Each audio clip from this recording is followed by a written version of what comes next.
Hello dear students, मैं पीके सिद्धांत स्वागत करता हूं आपका अपने channel CSI NGM chemistry bye सिद्धांत पे। डियर फ्रेंड्स, आज का जो हमारा टॉपिक है वो बहुत इंपॉर्टेंट है, क्योंकि ये टॉपिक जो है वो केमिकल शिफ्ट है। हमने NMR के लास्ट लेक्चर में हम लोगों ने देखा था कि कैसे जो है हम लोग नंबर ऑफ़ सिग्नल निकालना सीखते हैं। तो नंबर ऑफ़ सिग्नल था वो डिपेंड करता था कि भाई कितने जो हाइड्रोजन हैं वो आपको इनएंसियोट्रॉपिक हाइड्रोजन है, डायस्टरोट्रॉपिक हाइड्रोजन है, सिमिलर हाइड्रोजन है, डिसिमिलर हाइड्रोजन है। मैंने बहुत डिटेल में पढ़ा है। आप प्लीज़ उस लेक्चर को देखिए, उसके बाद ही ये लेक्चर आपको और अच्छे से समझ में आएगा। अगर आपने वो लेक्चर पहले से पढ़ रखा है तो ठीक है, कोई बात नहीं, फिर सिर्फ केमिकल शिफ्ट की बात होती है। ठीक है, तो डियर स्टूडेंट्स, हम बात करेंगे केमिकल शिफ्ट की। केमिकल शिफ्ट की बात करने से पहले तीन चीज़ों की बात बहुत ज़रूरी है करनी। एक है आपका पॉइंट बी इफेक्टिव, यानी कि इफेक्टिव मैग्नेटिक फील्ड। दूसरा है बी नॉट, यानी कि आपको इसको हम लोग कहते हैं अप्लाइड मैग्नेटिक फील्ड।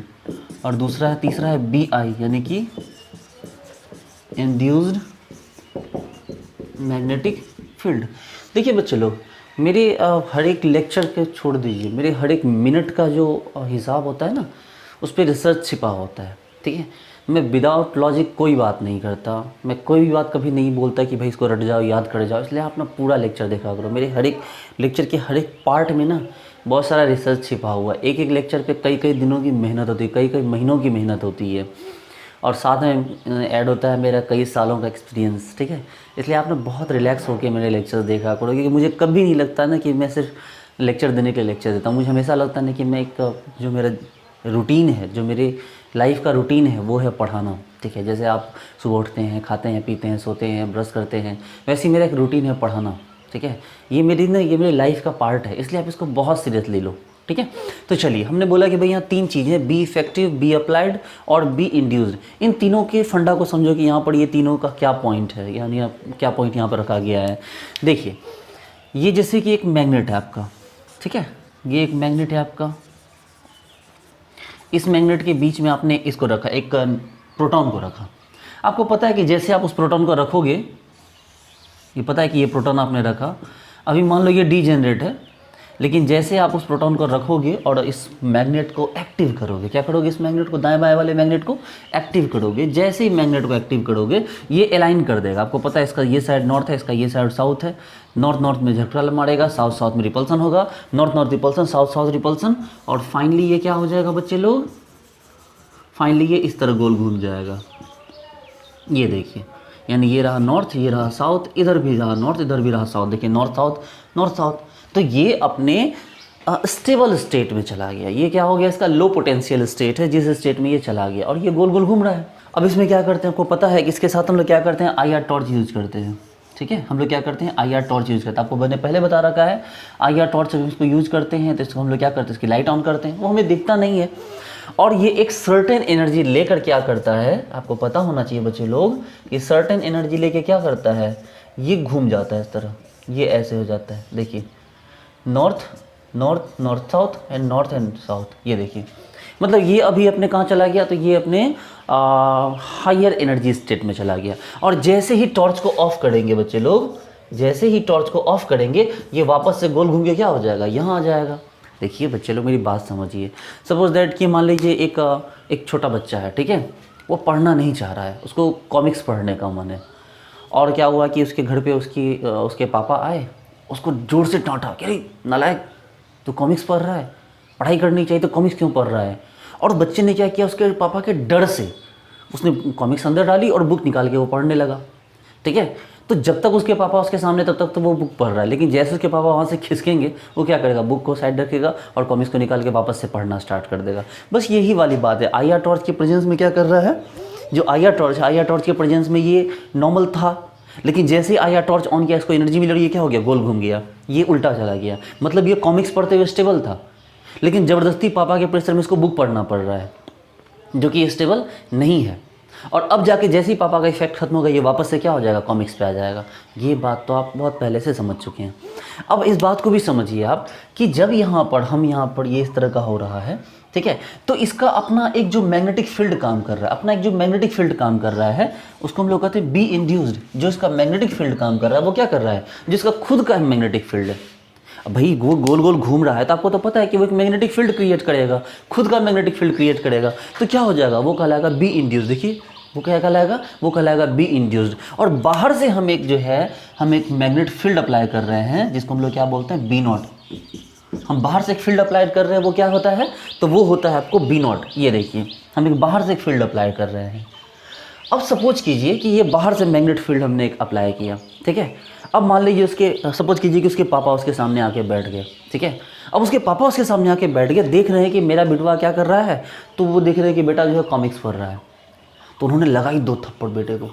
मतलब कि जो बी नॉट उन्होंने यूज किया, उसका बेटा उनके ऑपोजिट बी आई यूज कर रहा था। देखिए वो सोच रहे हैं कि मेरा बेटा पढ़ रहा है, जबकि रियल में बेटा कॉमिक्स पढ़ रहा है। तो ये यहाँ से जो इफेक्टिव आया वैल्यू, कि रिजल्टेंट जो वैल्यू आया वो क्या आया, B nought minus B I. मतलब वो सोच रहे थे कि बी नॉट, ठीक है, मतलब उनका अपना अपना परसेप्शन है बी नॉट का, लेकिन बेटा क्या कर रहा है, बी आई कर रहा है, यानी कि उनके ऑपोजिट काम कर रहा है। तो वहाँ पर जो बी इफेक्टिव आएगा, मतलब उनके पापा का दिल टूटेगा, बेचारे थोड़े से निराश होंगे कि यार क्या कैसा नालायक बेटा पैदा किया हमने, हैं कि हम इसको पढ़ा रहे हैं और ये पढ़ने के बदले कॉमिक्स पढ़ रहा है, या मतलब पढ़ा रहे हैं पढ़ने के बदले कुछ और कर रहा है। तो वहाँ पर जो रिजल्टेंट आएगा, जो वैल्यू आएगा, फाइनल वैल्यू, वो अच्छा नहीं आएगा, वो कम आएगा। उनके पापा का एक्सपेक्टेशन टूटेगा। ऐसा नहीं होगा पापा जाएगा उससे सर पे एकदम हाथ, यार क्या बात है बेटे, अरे वाह वाह वाह तो नाम रोशन कर, पढ़ बेटा पढ़, कॉमिक्स पढ़। ऐसा नहीं होगा, वो 2 थप्पड़ लगाएंगे। ऐसा इसलिए क्योंकि उनका उम्मीद टूट रहा है।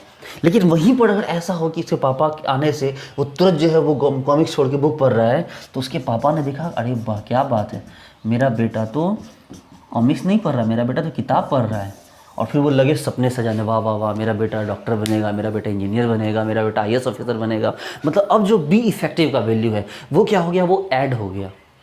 मेरी बात को समझिए कि इस समय में जब वो नॉर्मल वे में घूम रहा है, अपने स्टेबल वे में, ठीक है, तो उसमें क्या हो गया कि बी इफेक्टिव जो हो गया वो क्या हो गया, B nought minus B I हो गया। मतलब जितना उन्होंने चाहिए था उससे उल्टा मिला उनको। तो B nought minus B I, B nought तो हमेशा बड़ा होगा क्योंकि वो बाहर से लग रहा है। अब बेटे का इफेक्ट कितना भी होगा तो बाप से तो कम ही होगा ना। तो बी नॉट तो आप एक्सटर्नल लगाते हैं, बी नॉट तो आप एक्सटर्नल लगाओगे, आपकी मर्जी है जितना यूज कर लो। लेकिन बी आई तो क्या होगा, बी आई तो फिक्स हो जाएगा ना। बी आई थोड़ी आपको, बी आई तो चेंज नहीं हो सकता है, सबका अपना अपना बी आई एक फिक्स्ड होता है। इंड्यूस्ड मैग्नेटिक फील्ड सभी न्यूक्लियॉन्स का एक फिक्स होता है। तो हम जो बी नॉट देंगे हमेशा उससे ज़्यादा देंगे, तो B nought minus B I हो जाएगा। लेकिन जैसे ही वो गोल घूम गया है, यानी कि वो बेचारा अपने अनस्टेबल फॉर्म में है, तो उस केस में क्या होगा, जो बी इफेक्टिव होगा वो B nought plus B I होगा।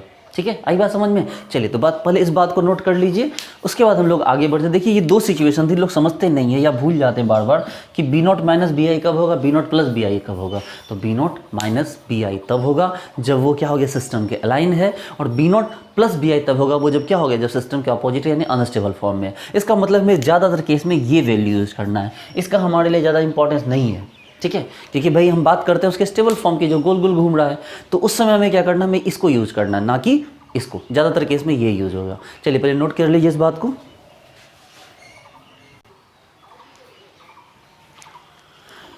अगला कॉन्सेप्ट है, समझिएगा, हम लोग बिल्कुल केमिकल शिफ्ट को धीरे धीरे प्रोसीड करेंगे।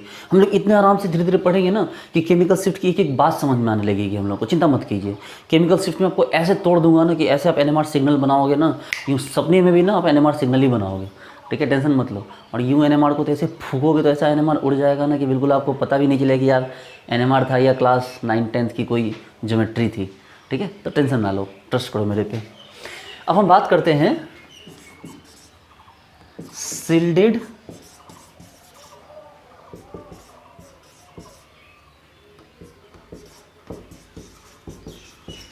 एंड डीसील्डेड प्रोटॉन पे। इस कॉन्सेप्ट को समझिए कि सील्डेड प्रोटॉन क्या है एंड डीसील्डेड प्रोटॉन क्या है। देखिए सील्डेड प्रोटॉन डीसील्डेड प्रोटॉन में थोड़ा सा डिफरेंशिएट है, थोड़ा सा आपको समझना होगा। ठीक है, थोड़ा सा आपको क्या होगा ना, थोड़ा सा आपको समझना होगा। जैसे कि समझो, ये मान लो कि 2 दोस्त जा रहे हैं। ठीक है, ये 2 दोस्त हैं, आपस में मतलब मजे से जा रहे हैं 2 दोस्त एक साथ गोल गोल घूमते हुए।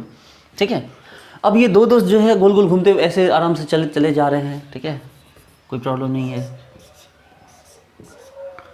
और ये दोनों दोस्त जा रहे हैं अचानक से।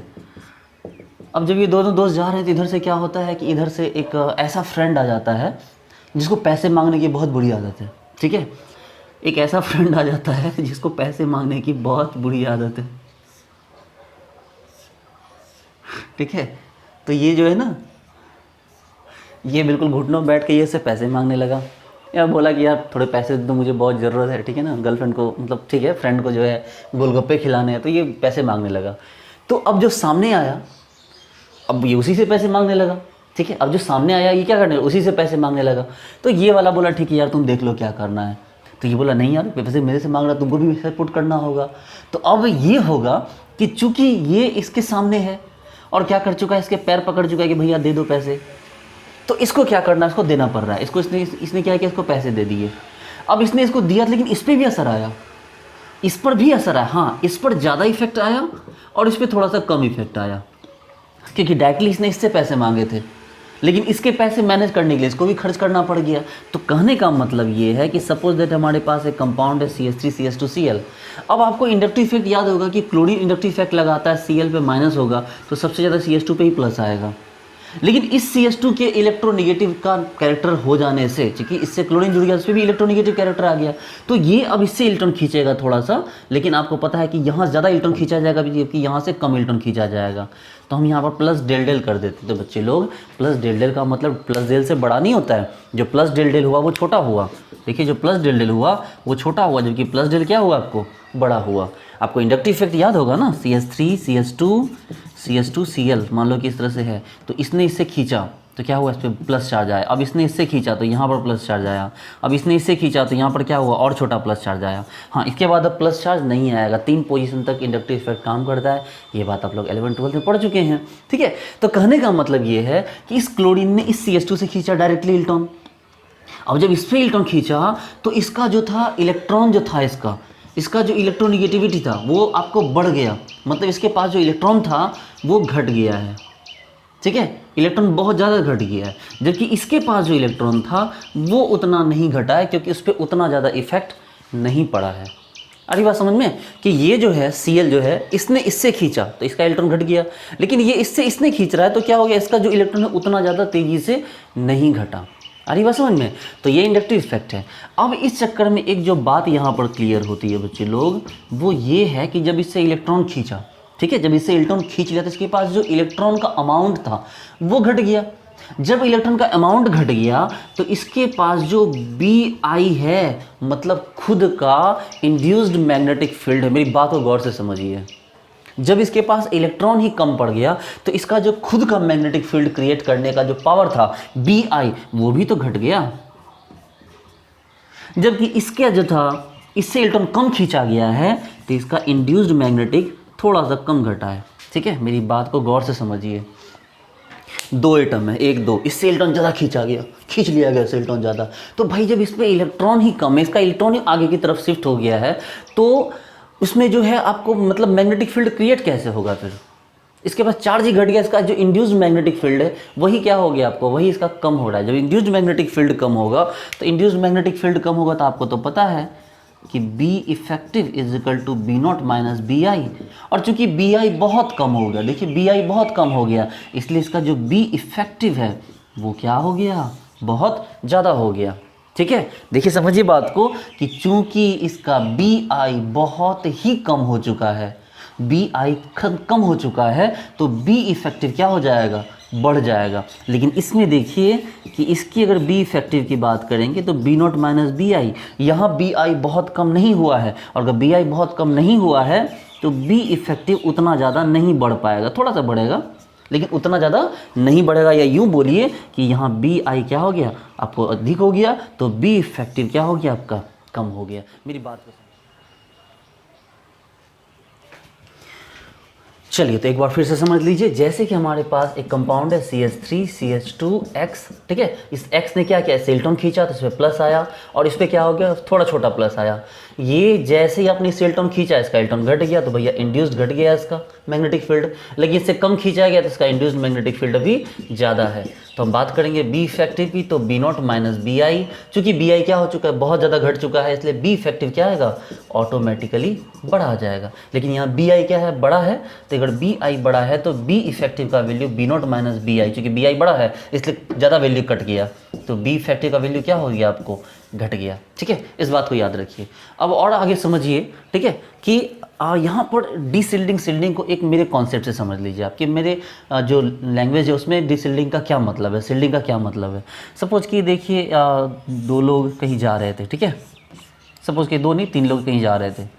अब देखिए सब लोग दोस्त हैं, मज़े से कहीं जा रहे हैं, और इन्होंने अपने सर पे गमछा रखा हुआ। गमछा समझते हैं, नहीं समझते हैं गमछा, टॉवल समझिए ना, ठीक है, बाहर के लोग नहीं समझेंगे। गमछा एक्चुअली टॉवल होता है ना, जिसको अंगरखा कहते हैं, या कोई भी कपड़ा इन्होंने सर पे रखा, ऊपर से बारिश हो रही है सपोज कीजिए, ठीक है, और इधर से क्या होता है कि एक दोस्त आ जाता है, ठीक है, और इधर से दोस्त आता है बिल्कुल दौड़ते हुए, और क्या करता है कि दौड़ के आता है और इनका गमछा खींच लेता है इस वाले दोस्त का। ये आगे जो भी आता है इसका गमछा क्या करता है, खींच लेता है, ठीक है। अब जब इसका गमछा खींच लेता है ये, तो बिल्कुल इसके सर से तो गमछा हट गया। तो भाई सबसे ये क्या था, ये पहले सभी सिल्डेड थे, लेकिन इसके गमछा खींचने से इसके सर पे टपाटप पानी गिर रहा है, तो दैट मीन क्या हो गया, ये डिसिल्डेड हो गया। अब जब ये डिसिल्डेड होगा तो ये इससे इलेक्ट्रॉन खींचने की कोशिश करेगा, ज़्यादा खींच लेगा इसका, तो इसके साथ अब ये भी डिसिल्डेड हुआ, लेकिन ये ज़्यादा डिसिल्डेड है, ये सारा थोड़ी दे देगा, थोड़ा सा देगा कि हाँ भाई ले लो थोड़ा सा गमछा, अपने भी सर पे ले लो। अब ये इससे खींचने की कोशिश करेगा तो ये थोड़ा सा ये भी सप्लाई कर देगा, अच्छा ठीक है थोड़ा सा तुमको जो घट रहा है वो हम सप्लाई कर दे रहे हैं। लेकिन सबसे ज़्यादा प्रॉब्लम तो इसको हुई, इसका सारा जो था इसका मेन पार्ट था वही खींच लिया गया, दैट मीन ये सबसे ज़्यादा डिसिल्डेड, और जो ये हो गया ये क्या हो गया आपको, ये सबसे ज़्यादा सिल्डेड। तो यहाँ पर कॉन्सेप्ट आया डिसिल्डेड एंड सिल्डेड का, जिसके पास कोई आपको इलेक्ट्रोनेगेटिव एटम हो जो इलेक्ट्रॉन खींच रहा हो वो सबसे ज़्यादा डिसिल्डेड होगा, देखिए जो लास्ट में आएगा वो क्या होगा, वो सिल्डेड होगा। ठीक है, अब हम बात करते हैं एक बहुत इंपॉर्टेंट पार्ट की। अब हम क्या करेंगे, बी इफेक्टिव को जोड़ने वाले हम लोग प्रेसिशनल फ्रीक्वेंसी, तुम ध्यान दीजिएगा, रिलैक्स हो जाइए, आपको सारी बात समझ में आएगी, बस थोड़ा सा आपको फोकस करने की ज़रूरत है। देखिए हमने बोला कि भाई ये कंपाउंड लीजिए CH3 CH2 Cl ने इलेक्ट्रॉन खींच लिया, तो इसके ऊपर क्या हो गया, प्लस चार्ज बढ़ा गया, और इससे इलेक्ट्रॉन खींचा गया, इस पर छोटा प्लस चार्ज आया, मतलब डेल डेल हो गया। यहाँ पर ये आपको है डिसिल्डेड, और ये क्या हो गया आपको, सिल्डेड। आपको पता है इसका बी इफेक्टिव क्या होगा, ज़्यादा होगा, इसका बी इफेक्टिव कम होगा। ठीक है, अब ध्यान दीजिए, यहीं पर सारी बात सीखने के लिए है। मैंने बोला कि जब इसका बी इफेक्टिव ज़्यादा होगा तो इसका प्रेसिशनल फ्रीक्वेंसी भी ज़्यादा होगा, इसका बी इफेक्टिव कम होगा, इसका प्रेसिशनल फ्रीक्वेंसी भी कम होगा। अब आप बोलोगे सर प्लीज़ आप ऐसा मत करो कि बिना बात को समझाए आप आगे नहीं बढ़ो। मतलब ठीक है, रिलैक्स होकर समझिए मेरी बात को। सबसे पहले मैंने बोला कि भाई जिसका बी इफेक्टिव ज़्यादा होगा उसका प्रेसिशनल फ्रीक्वेंसी ज़्यादा होगा। इसका लॉजिक क्या है, सपोज करो कि कोई ये जो डिसिल्डेड पार्ट था, ये डिसिल्डेड पार्ट का बी आई कम है। मेरी बात समझो, बी आई खुद का इंड्यूस्ड मैग्नेटिक फील्ड कम है, इसलिए जब हम बी नॉट देते हैं तो इसको बी नॉट को रिस्पॉन्ड करना पड़ता है। ठीक है, इसको बी नॉट को रिस्पॉन्ड करना पड़ता है क्योंकि इसका जो बी आई का वैल्यू है बहुत ही छोटा सा है और बी नॉट बड़ा है। इसको बी नॉट को वो जब इस पर अप्लाइड मैग्नेटिक फील्ड लगाते हैं तो उसके अकॉर्डिंग घूमना पड़ता है। तो इसका मतलब कि वो ज़्यादा तेज़ी से घूमता है, बी नॉट यूज़ करने पर रेसिस्ट नहीं कर पाता है। लेकिन सपोज करो जिसका बी इंड्यूस्ड बड़ा है वो कैंसिल करता है वैल्यू को, मतलब उसका बी आई भी बड़ा है, हम बी नॉट बढ़ा दिए तो वो क्या करता है, उसको कैंसिल कर देता है ज़्यादातर वैल्यू को, जिसके कारण कि बी इफेक्टिव कम हो जाता है और वो तेज़ी से नहीं घूम के वो कम घूमता है। दैट मीन्स उसका प्रेसिशनल फ्रीक्वेंसी कम है। ठीक है, मेरी बात को समझो कि जैसे कि एक बात सोचो कि कोई बॉल है, ठीक है, कोई बॉल है, वो बॉल बहुत तेज़ी से घूमते हुए आपकी तरफ आ रही है। ठीक है, वो बॉल बहुत तेज़ी से घूमते हुए आपकी तरफ आ रही है। आपको क्या करना है कि उस बॉल को उल्टा घुमा देना है। या मान लो एक चक्का है, वो चक्का बहुत तेज़ी से घूम रहा है। ठीक है, उस चक्का क्या कर रहा है, बहुत तेज़ी से घूम रहा है। या मान लो फैन है, वो फैन बहुत तेज़ी से घूम रहा है। मैंने बोला उस फैन को आपको विदिन सेकेंड आपको उल्टा घुमा देना है, विदिन सेकेंड उस फैन को उल्टा घुमा देना, उल्टे डायरेक्शन में। तो आप क्या करोगे, आपने अपनी पूरी एनर्जी लगाई और उस फैन को उल्टा घुमाने की कोशिश की, लेकिन चूंकि वो फैन पहले से ही बहुत स्पीड में है इसलिए आप उसको बहुत तेज़ वाले स्पीड में उल्टा नहीं घुमा पाएंगे, क्योंकि वो पहले जिस स्पीड में घूम रहा है वो रेसिस्ट करेगा आपके द्वारा एक्सटर्नल इम्पैक्ट को। लेकिन सपोज करो कि वो फैन धीरे धीरे घूम रहा है, उसका जो इंड्यूस्ड है वो धीरे धीरे वो गोल गोल घूम रहा है ऐसे, और आप अचानक से यूँ प्रेशर लगा दिए उल्टा, और वो फैन तेज़ी से घूम गया। मेरी बात समझ रहे हैं? एकदम रिलैक्स होकर समझिए। मैंने क्या बोला कि कोई, ये देखिए, ये कोई चीज़ है जो धीरे धीरे घूम रही है, ये देखिए, ये मान लो धीरे धीरे कोई चीज़ घूम रही है। सपोज कीजिए कि एक कवर है मेरे पास, ये देखिए, ये कवर जो है ना, ये कवर देखिए, इस कवर को देखिए, ये मान ली धीरे धीरे घूम रहा है, ठीक है, ये कवर धीरे धीरे घूम रहा है ऐसे, इस स्पीड में घूम रहा है। अब हम क्या करेंगे कि एक मान लो कि ये कवर इस स्पीड में घूम रहा है, सपोज कीजिए, ठीक है, हम इसको उल्टा पावर लगा के, उल्टा इसको हम लगा के बी नॉट, अभी ये देखिए यही बी इंड्यूस्ड है, देखिए ये जिस स्पीड से घूम रहा है ये बी इंड्यूस्ड है, लेकिन हम जो लगाएंगे बाहर से वो बी आपको क्या होगा, नॉट होगा अप्लाइड, उसके साथ जो रिजल्टेंट आएगा वो क्या हो जाएगा, बी इफेक्टिव होगा। तो सपोज कीजिए इस स्पीड से घूम रहा है, देखिए, और हम इसको क्या करते हैं, ऐसे घुमा दिया, समझिए बात को, ये इस स्पीड से घूम रहा था, हम इसको इस स्पीड से घुमा देते हैं, देखिए ये इंड्यूस्ड है, और ये इसमें देखिए हमने क्या किया, अप्लाइड किया, ठीक है। और सपोज कीजिए कि अगर इसके घूमने का स्पीड ही बहुत तेज है, ये देखिए, देखिए, ये समझिएगा बात को, ये बहुत तेज़ी से घूम रहा है, अब इसको हम उल्टा घुमाना चाह रहे हैं, समझिए ये बहुत तेज़ी से घूम रहा है, हम इसको उल्टा घुमाना चाह रहे हैं, क्या हम इसको उतनी तेज़ी से उल्टा घुमा सकते हैं? नहीं, क्योंकि इसके पास पहले से जो इसका वैल्यू है, जो पहले से इसका जो पावर है वो बहुत ज़्यादा है। हम इसको उल्टा लगाने के लिए हम क्या करेंगे, बहुत तेज़ी से हम उल्टा नहीं घुमा सकते इसको। तो जब उल्टा घूमेगा ही नहीं तो प्रेसिजनल फ्रीक्वेंसी, मतलब प्रेसिजनल फ्रीक्वेंसी तो घूमना ही हुआ ना। तो जब उल्टा कम घूमेगा तो प्रेसिजनल फ्रीक्वेंसी कम होगा, उल्टा ज़्यादा घुमा दूं तो प्रेसिजनल फ्रीक्वेंसी ज़्यादा होगा। तो ये देखिए इसका इंड्यूस्ड कम है, ये देखिए इसका इंड्यूस्ड कम है, इसलिए जब इंड्यूस्ड कम है तो एक्सटर्नल लगाओगे बी नॉट तो क्या हो जाएगा, घूम जाएगा, ठीक है। देखो अच्छे से घूम गया, ये देखो, ये देखो अच्छे से घूम गया। लेकिन जब इसका इंड्यूस्ड बहुत ज़्यादा है तो हम इसको इतना तेज़ी से नहीं घुमा सकते, क्योंकि ये हमारे अप्लाइड वैल्यू बी नॉट को खा जाएगा।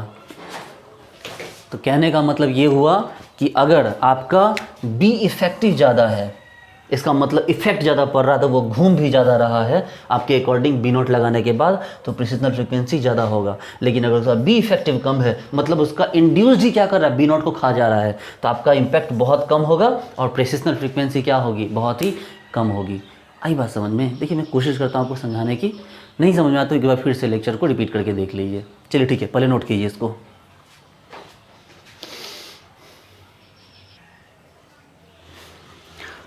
आगे बढ़ते हैं बच्चे लोग।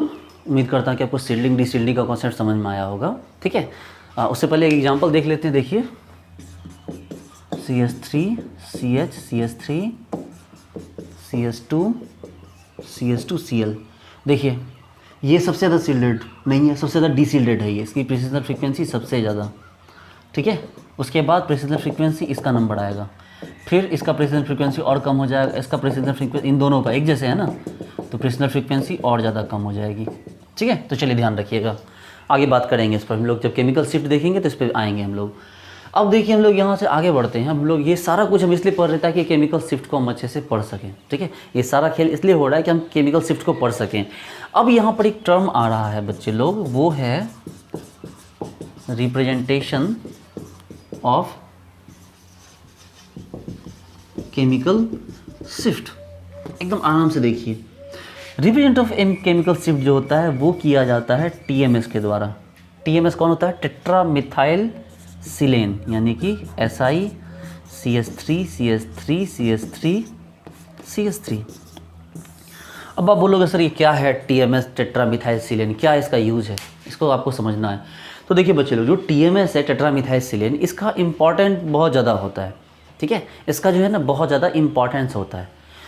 अब समझो बात को, जैसे कि पुराने ज़माने में क्या होता था ना, जितने भी राजा महाराजा होते थे उनके पास एक अनाउंसर होता था, ठीक है, जिसका काम होता था ना कि जब राजा महाराजा आते थे तो वो बिल्कुल यूँ चिल्लाता था कि महाराज पधार रहे हैं, यानी वो इन्फॉर्म करता था लोगों को कि भाई अब आप रेडी हो जाओ, ठीक है, सामने वाले आने वाले हैं। इवन कि जब आप स्कूल जाते थे, याद कीजिए जब आप लोग टुन्नू टुन्नू बच्चे थे छोटे छोटे, जब आप लोग स्कूल जाते थे, हाँ मैं अभी बोल रहा हूँ, जाते थे ना स्कूल आप, हाँ याद होगा आपको, जब वो बॉटल लटका के, बैग लटका के, हाफ पैंट पहन के, वो जब आप स्कूल जाते थे, ठीक है, गले में पानी का बॉटल लटका के, वो बड़ा मज़ा आता था। वो पानी की बॉटल में जो वो बॉटल था ऐसे खोल के वो पाइप निकलता, उससे पानी पीने में बहुत मज़ा आता था, बिना मतलब ही लोग पानी पीते रहते थे। तो तो कहने का मतलब कि जब आप स्कूल जाते थे तो प्रार्थना होती थी, ठीक है, PT वगैरह होता था, जो भी बड़े बड़े होने के बाद लोग क्लास में जाते थे। जब वो टुन टुन टुन टुन घंटी बजती थी लोग क्लास में जाते थे। लेकिन वो फाइनल बेल नहीं होती थी, ठीक है, क्लास स्टार्ट होने से पहले एक बार बेल बजती थी, सिंगल बेल बजती थी, और जैसे ही सिंगल बेल बजती सब तैयार, अरे यार सर आ रहे हैं, अब तो सर आ रहे हैं, अब तो सर आएंगे ही। जैसे टुन टुन टुन वाले घंटी बजे क्लास में चले भी गए तो उससे कोई फ़र्क नहीं पड़ता कि भाई अभी वो सर के आने का इन्फॉर्मेशन नहीं है। लेकिन सिंगल बेल जैसे ही बजी, इसका मतलब कि अब विदिन 10-20 सेकंड या 1 मिनट के अंदर जो हमारे गुरुदेव हैं, जो क्लास टीचर हैं, वो आने वाले हैं। तो बस वही वाला काम करता है ये TMS, ये इन्फॉर्म करता है, ठीक है। ये क्या करता है, ये इन्फॉर्म करता है आपको कि भाई अब जो है आपका सिग्नल आने वाला है, ठीक है। ये क्या करता है, इन्फॉर्म करता है कि आपका सिग्नल आने वाला है। सपोज कि कोई कंपाउंड है, मैं एकदम ध्यान दीजिए, देखिए बिल्कुल ही ऐसी बात है जिसको कि आपको समझना होगा। देखिए ये CH3CH2Cl है, आपको पता है इसमें 2 सिग्नल आएगा, एक इसका और एक इसका। ये बात एक छोटा नर्सरी LKG का बच्चा भी समझ सकता है, क्योंकि मैंने पढ़ा है कि इसमें 2 सिग्नल आएगा, एक सिग्नल इसके लिए आएगा और एक सिग्नल इसके लिए आएगा। हम जब इसको NMR मशीन के अंदर डालते हैं, बच्चे लोग जब इसको हम NMR मशीन के अंदर डालते हैं तो हम इसमें क्या करते हैं, इस कंपाउंड के साथ हम लोग यूज़ करते हैं TMS। क्या यूज़ करते हैं हम लोग इसकी यूज़ करते हैं TMS। अब ध्यान दीजिए, ये जो मशीन है ये 1000 मेगाहर्ट्ज़ 100 मेगाहर्ट्ज़ का है, सपोज कीजिए। ये क्या मशीन है, ये मशीन आपको 100 मेगाहर्ट्ज़ की है, ठीक है। तो ये जो मशीन है वो 100 मेगाहर्ट्ज़ की है। तो जब तक ये जो मशीन है ये 100 मेगाहर्ट्ज़ तक गोल घूम नहीं लेती, 100 मेगाहर्ट्ज़ तक की फ्रीक्वेंसी को अचीव नहीं कर लेती, यहाँ कोई सिग्नल नहीं आएगा। देखिए इसी पॉइंट को समझना है, लोग इसी पॉइंट को नहीं समझते। 100 मेगाहर्ट्ज़ की मशीन का मतलब है कि जब तक कि वो 100 मेगाहर्ट्ज़ यानी कि 100 गुना 10⁻6 यानी 100 मिलियन हर्ट्ज़ की फ्रीक्वेंसी को अचीव नहीं कर लेता है, तब तक कोई भी सिग्नल नहीं आने वाला है। मेरी बात को समझ रहे हैं? अगर ये 300 मेगाहर्ट्ज़ की मशीन होती, इसका मतलब होता है कि 300 मेगाहर्ट्ज़ तक गोल गोल घूमने तक कोई भी सिग्नल नहीं आएगा। अगर ये 500 मेगाहर्ट्ज़ की मशीन होती, इसका मतलब था कि 500 मेगाहर्ट्ज़ यानी कि 500 मिलियन हर्ट्ज़ फ्रीक्वेंसी होने तक कोई भी सिग्नल नहीं आने वाला है। अब जैसे ही सपोज कीजिए कि जैसे ही 100 मेगाहर्ट्ज़ तक की फ्रीक्वेंसी आई, ये बहुत दूर से आ रहा है बच्चे लोग, ये बहुत दूर से आ रहा है, इसको दिखाने की ज़रूरत नहीं है हमें। जैसे ही 100 मेगाहर्ट्ज़ कंप्लीट होगा, एक छोटा सा सिग्नल बनेगा, और वो सिग्नल कौन बनाएगा, ये TMS, जो इंडिकेट करेगा कि हाँ भाई अब रेडी हो जाओ, ठीक है। अब उसके बाद कौन आएगा, उसके बाद फिर एक एक करके ये अलग अलग आने लगेगा, ये फिर कोई ये कभी ये आएगा, फिर चलिए हम बता रहे हैं अलग अलग सिग्नल आने स्टार्ट हो जाएंगे। यानी पहला काम किया TMS ने, मेरी बात समझिए कि सबसे पहला काम क्या किया TMS ने, उसने पहला छोटू सा सिग्नल दिया जिसको हम कह सकते हैं कि वो 0 ppm पे है। अब ppm क्या होता है भाई, पार्ट पर मिलियन। ppm क्या होता है, पार्ट पर मिलियन। कि भैया इसका मतलब ये हो गया कि अगर 100 मेगाहर्ट्ज़ की मशीन है, 100 मेगाहर्ट्ज़ की मशीन है, तो 100 मेगाहर्ट्ज़ का एक पार्ट कौन हो गया, ppm, तो 100। अरे भैया पार्ट पर मिलियन, तो 10⁻6 को हम लोग कहते हैं मिलियन। तो अगर मान लिया 100 मेगाहर्ट्ज़ की मशीन है, तो 10⁻6 के लिए एक पार्ट कितना हो जाएगा, 100 हो जाएगा ना। ध्यान दीजिए कि 10⁻6 है, तो 100 मेगाहर्ट्ज़ की मशीन, तो मतलब 100 × 10⁻6 हर्ट्ज़। तो 10⁻6 के लिए एक पार्ट कितना हुआ, तो 100 हुआ ना, ठीक है। तो कहने का मतलब ये हुआ, हम मुझे पता है कि ये बात आप नहीं समझ रहे हैं, रिलैक्स रहिए, मैं समझा रहा हूँ आपको। तो 100 मेगाहर्ट्ज़ की मशीन है, इसका मतलब है कि ये पहला जब ppm आएगा, इसका मतलब यहाँ पर 0 है, यानी कि यहाँ पर वो 100 मेगाहर्ट्ज़ पूरा कर चुका है। अब उसके बाद क्या करना है कि अब उसके बाद बाकी जो हैं ये वाले प्रोटॉन चाहे ये प्रोटॉन, ये अब अपना सिग्नल देंगे, ठीक है। समझिएगा बात को, बहुत इंपॉर्टेंट है इस बात को समझना। देखिए इस बात को समझना बहुत इंपॉर्टेंट है।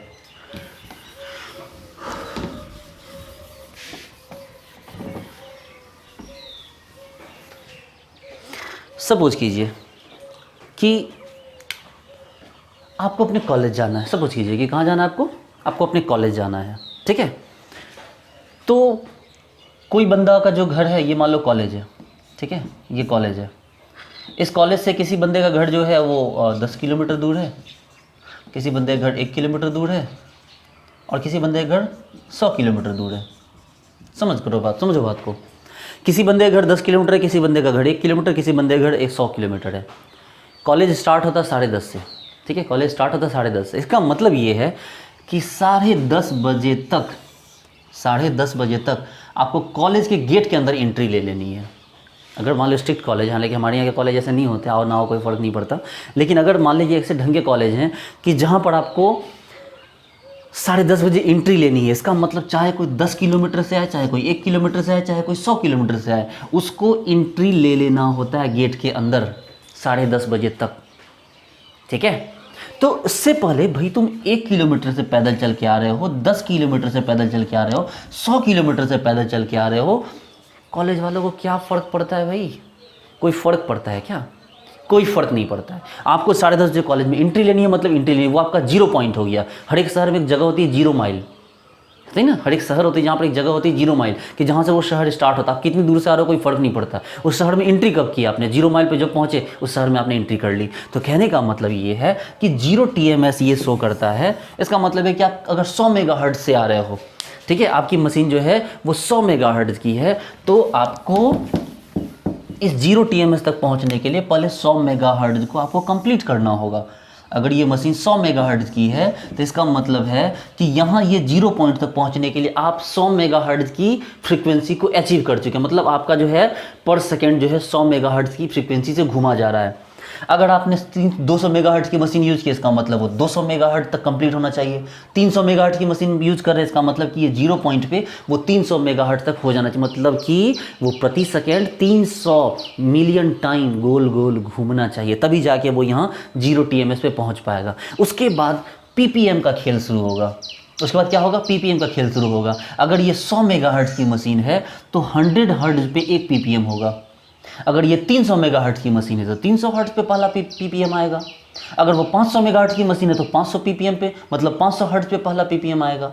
अब भैया जैसे ही हमने PPM बोला, पार्ट पर मिलियन, जैसे देखो मेरी बात मैंने क्या बोली, पार्ट पर मिलियन, तो अगर ओके आगे चलते हैं बच्चे लोग, हम बात करते हैं इस TMS की, कि आखिर TMS को ही 0 पॉइंट पे क्यों रखा गया, इस TMS को ही उस 0 पॉइंट पर क्यों रखा गया। इस सवाल का जवाब आपको ढूंढना होगा कि इस TMS को उस 0 पॉइंट पे क्यों रखा गया, क्यों TMS को एज ए सैंपल यूज़ किया गया और TMS ने सबसे पहला छोटा सिग्नल दिया, उसके बाद ही कोई सिग्नल दे रहा है। मतलब मेरे कहने का मतलब ये है बच्चे लोग कि अगर CH3 CH2 Cl है तो सबसे पहला सिग्नल ये देगा, उसके बाद फिर कोई सिग्नल देगा। ठीक है, यानी पहला सिग्नल कौन देगा? TMS देगा। आखिर TMS को क्यों यूज़ किया गया पहला सिग्नल देने के लिए? उसके पीछे कई रीजन है। सबसे पहले जो TMS होता है ना, जो पहले TMS होता है वो वोलाटाइल नेचर का होता है। वोलाटाइल नेचर का होता है कि मतलब उसको अगर सैंपल में मिला भी दीजिए तो वो सैंपल से आसानी से अलग हो जाएगा। मतलब कि आप सैंपल से उसको आसानी से अलग कर सकते हैं। सैंपल से अलग करने के लिए आपको दिमाग खर्च करने की या कोई मशीनरी खर्च करने की ज़रूरत नहीं है। ठीक है, यानी कि नेक्स्ट अगर ये वोलाटाइल हो तो ये ईजिली क्या होता है? सेपरेबल होता है। इसका बॉइलिंग पॉइंट लो है, तो इसका मतलब अगर इसको हल्का सा बॉईल करोगे तो बाकी कंपाउंड वहीं रह जाएगा, ये आराम से क्या हो जाएगा? वोलाटाइल हो जाएगा, इजीली वोलाटाइल। मतलब कहने का मतलब ये है कि जैसे आप किसी सैंपल में इसको मिलाते हो, वो सैंपल बॉईल होगा 100 पे, ये बॉईल हो जाएगा 10 डिग्री सेंटीग्रेड पे सपोज करिए, तो इसको ईजी रख सकते हैं।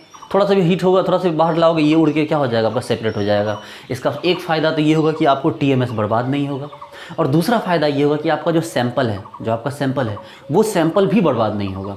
क्योंकि आपको पता है कि लैब में, अगर आपको पता नहीं था, आपको पता है कीजिए कि लैब में सैंपल बनाना कितना मुश्किल काम होता है, कितना टफ काम होता है सैंपल बना पाना। अब आप सैंपल बनाते हो और सैंपल आप 2-3 बार यूज़ करोगे, 2-3 बार में वो काम नहीं हुआ, लेकिन बार बार सैंपल बर्बाद हो जा रहा है।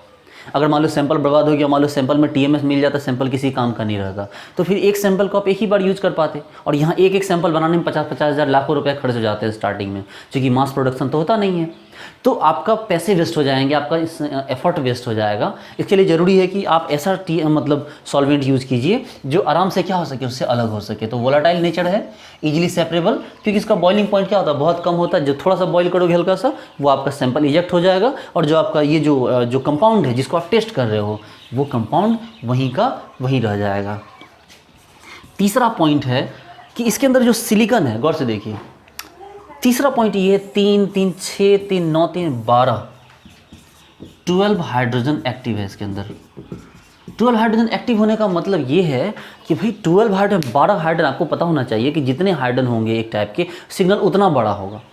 ठीक है, अगर कम हाइड्रोजन होंगे तो छोटा सिग्नल बनेगा, और ज़्यादा हाइड्रोजन होंगे तो बड़ा सिग्नल बनेगा। इसका मतलब ये है, एक बार इसको आप समझ लीजिए कि सपोज कीजिए कि मान लीजिए अगर यहाँ ऐसे होता, ठीक है, ये TMS 0 था, अब उसके बाद पहले ये वाला हो गया, पहले इसका सिग्नल बनेगा फिर इसका बनेगा, तो चूंकि इसके पास 3 हाइड्रोजन है इसलिए इसका सिग्नल, जिसके सिग्नल हाइड्रोजन ज़्यादा होंगे सिग्नल भी बड़ा बनेगा, और जिसका हाइड्रोजन कम होगा सिग्नल क्या हो जाएगा, छोटा बनेगा। तो कहने का मतलब ये है कि इसके पास 12 हाइड्रोजन है, इसका सिग्नल बड़ा बनना चाहिए। इसका मतलब है कि अगर इतू सा भी अमाउंट भी इसका यूज़ कर लो TMS का, मेरी बात समझो, इसका इतू सा भी अमाउंट यूज़ कर लो तब भी वो सिग्नल दे देगा आपको, क्योंकि आपको तो मतलब है सिर्फ 0 पॉइंट को कवर करना, आपको सिर्फ 0 पॉइंट को आइडेंटिफाई करना, डिटेक्ट करना है। तो अगर इसका 12 हाइड्रोजन है तो 12 हाइड्रोजन मिलके अगर ज़्यादा अमाउंट दे देगा तो बहुत बड़ा सिग्नल बना देगा।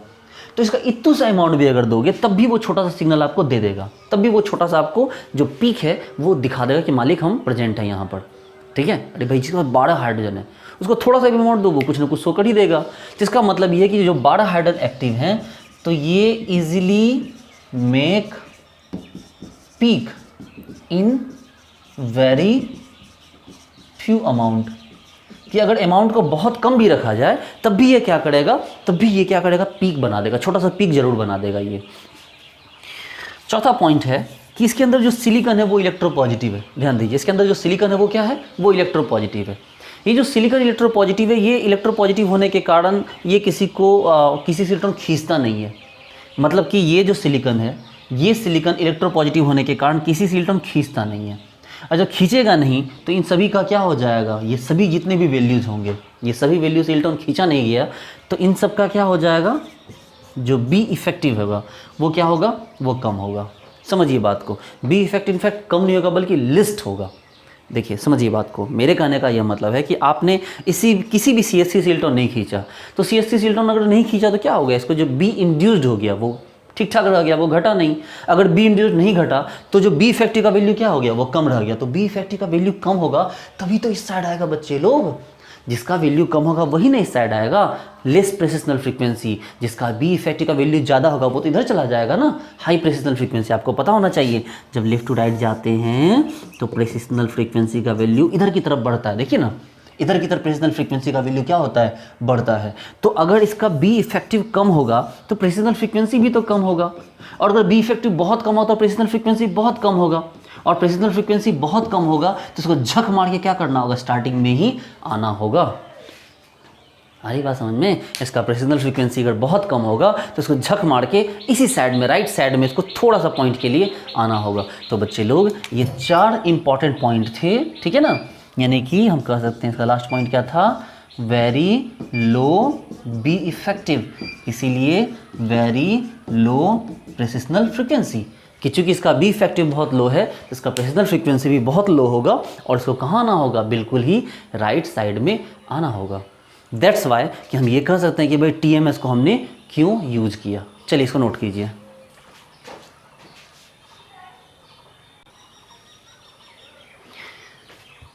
चलिए बच्चे, तो क्लास को ख़त्म करने से पहले हम एक एग्जांपल देखते हुए क्लास को ख़त्म करते हैं।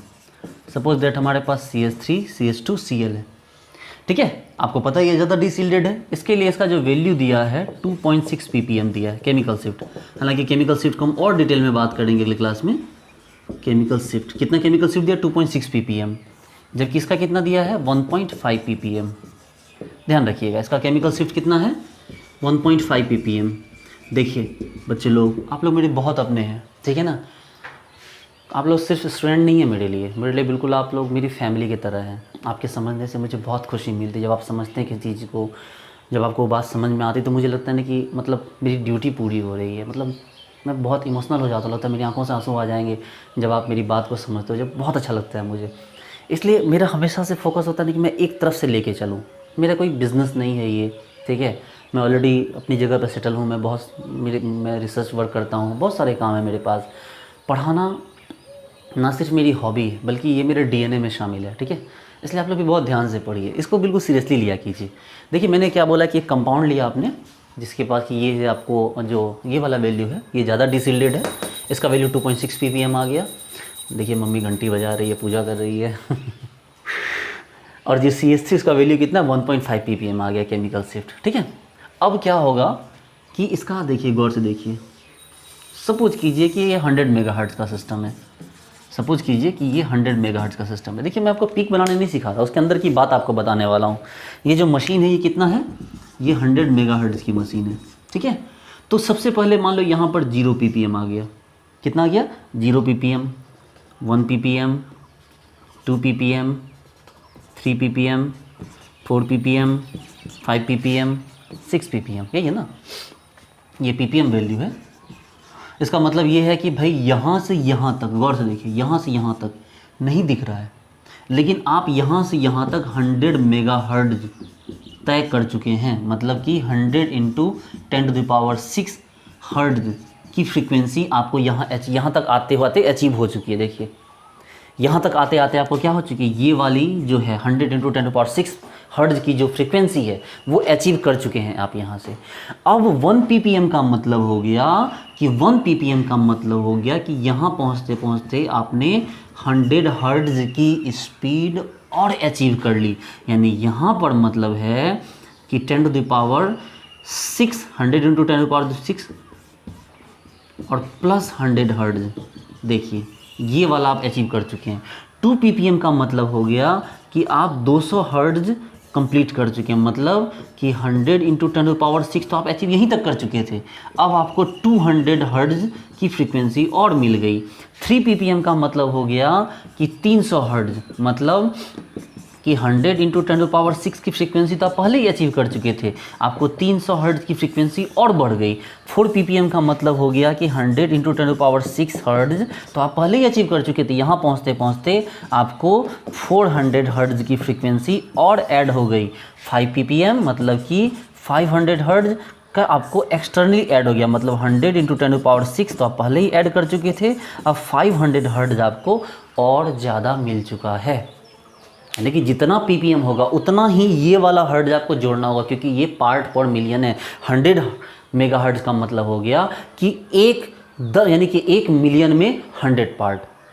500 मेगाहर्ट्ज़ का मतलब होता कि 5 आपको 500 हर्ट्ज़ इन आपको 10⁻⁶ पार्ट, यानी कि जो मिलियन है, जो मिलियन होता है 10⁻⁶, उसमें कितना 500, 300 मेगाहर्ट्ज़ की मशीन होती है। तो इसका मतलब है कि 1 मेगाहर्ट्ज़ में कितना 300 पार्ट, ठीक है। तो इस चीज़ को आप ध्यान रखिएगा। अब सपोज कीजिए कि ये दिया हुआ 2.6 ppm, ये देखिए 2.6 ppm दिया हुआ है। तो सबसे पहला केमिकल शिफ्ट तो यहाँ इसका बन गया। सपोज कीजिए ये देखिए सबसे पहला केमिकल शिफ्ट आपको यहाँ बन गया, ये TMS के लिए, ये क्या मिला आपको TMS। अब आपको पहला है 1.5 ppm पे। देखिए इसके पास हाइड्रोजन ज़्यादा है, देखिए इसके पास 3 हाइड्रोजन है, तो 1.5 मान लीजिए यहाँ आता है। देखिए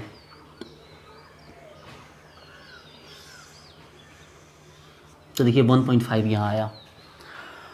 अब उसके बाद चलिए 2.6 ppm पे, तो 2.6 का मतलब है कि 2.6 मान लीजिए यहाँ आ गया।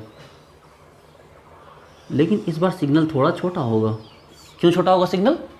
क्योंकि यहाँ पर ये जो था ये 3 हाइड्रोजन के लिए सिग्नल था, और ये जो सिग्नल है ये किसके लिए हो गया, 2 हाइड्रोजन के लिए सिग्नल है। इसलिए ये सिग्नल क्या हो गया, बड़ा हो गया, और ये सिग्नल क्या हो गया, छोटा हो गया। तो बच्चे लोग 2.6 ppm कहने का मतलब है, 2.6 ppm कहने का मतलब है कि आपको 100 इंटू 10⁻⁶ हर्ट्ज़ तो मिला ही, साथ में 2.6 इंटू 100 हर्ट्ज़ आपको भी मिला, और ये टोटल आपका जो हो गया प्रेसिशनल फ्रीक्वेंसी हो गया। ये देखिए इतना आपको कवर करना पड़ा, तब जाके आप 2.6 पे पहुँचे हैं।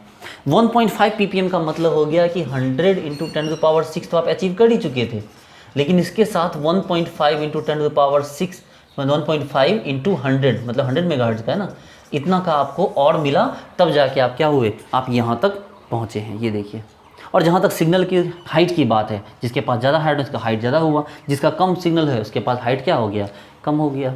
इसका मतलब एक और एग्जांपल देखते हैं कि सपोज दैट कि हमारे पास ऐसे होता CH3 CH2, मान लो CH3 CH2Cl, सपोज दैट ये वाला हमें बनाना होता।